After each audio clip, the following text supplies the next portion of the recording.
Three things to remember for the sitting trot. The first one is that the horse's movement matters a lot.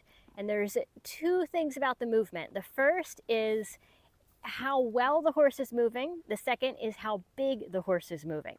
If the horse is braced, if they're stiff, if they're hollow, and their back is at all dropped, the movement of the trot is going to be jarring. It's not going to be comfortable to sit, even if you're a great rider.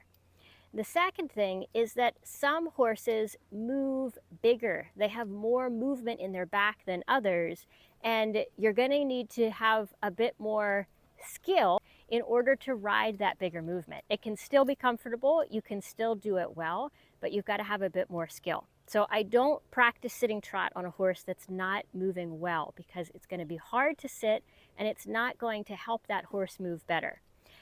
If you have a horse that has a big movement, you can sit the trot. Think watching Grand Prix dressage as they do big extended trot and big explosive movements, and the riders sit beautifully through it all, but it takes a lot of skill to be able to have a good seat for those kinds of movements.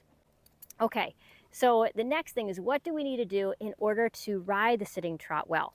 The first is to have the right amount of positive tension in our bodies, but not be stiff or braced. You also don't want to grip with your butt, because if you start to grip, you'll really start to bounce. And oftentimes the horses will stop going forward too, because they don't like that feeling. So what we want to do is be able to keep a good posture and keep a good alignment, but to maintain soft joint. Final tip is how you practice your sitting trot. Doesn't matter if you're practicing in an arena or you're out practicing in open fields or on the trail.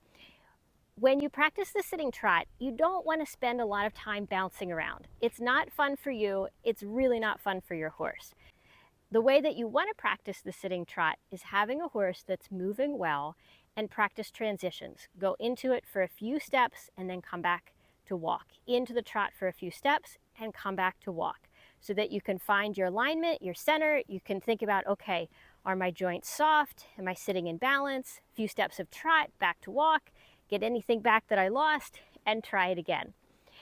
If you don't have the opportunity to do those transitions, you can practice going back and forth from a few strides in the sitting trot to a rising trot, few strides of sitting trot to a rising trot. This can be more challenging, but it is another way to practice. Again, the key is don't spend a lot of time bouncing around. If you're not getting it, come back to doing just a few steps at a time, and then lengthen the time that you can ride that sitting trot well. When you can ride the sitting trot well, it's not only the movement of the sitting trot that you're mastering, but it's the art of having a good seat and following your horse's movement, which will serve you in all of your riding.